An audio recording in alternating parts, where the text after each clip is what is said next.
ក្មេងប្រុសសិទ្ធវិសាលគាត់គឺជាកុមារម្នាក់ដែលអត់ចេះសំបីតែអក្សរកស្រៈនឹងជើងជំនះនៅពេលនេះគាត់បានមកបំពន់ជាមួយនឹងនាងខ្ញុំឥឡូវគាត់ចេះទាំងសរសេរតាមអានចេះទាំងការអានអញ្ចឹងទោះបីតែគាត់មិនអានដល់ស្ទាត់ក៏ដោយដែរប៉ុន្តែគាត់អាចសរសេរតាមអានបានគាត់អាចអានពាក្យឬក៏អត្ថបទបានទោះបីតែគាត់មិនអាចអានរហូតដល់ស្ទាត់ខ្លាំងពូកែដូចជាកុមារផ្សេងក៏ដោយប៉ុន្តែនេះគឺជាការខិតខំព្យាយាមរបស់គាត់កុមារគឺជាមនុស្សម្នាក់ដែលយើងត្រូវហាត់ពត់គាត់តាំងពីតូចបើសិនជាយើងក្រហាត់គាត់ពត់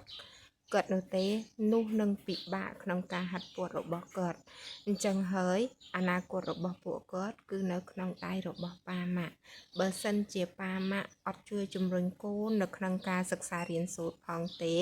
រំពឹងតែនៅសាលាគឺមិនអាចជួយបានទាំងស្រុងប៉ុណ្ណឹងទេអញ្ចឹងប៉ាម៉ាក់ដឹងហើយថានៅផ្ទះប៉ាម៉ាក់កូនតែ3 4នាក់ប៉ាម៉ាក់មើលអត់គ្រប់ផងចុះទម្រាំគ្រូនៅសាលា30-40នាក់ចឹងហើយគឺប៉ាម៉ាក់ត្រូវជួយ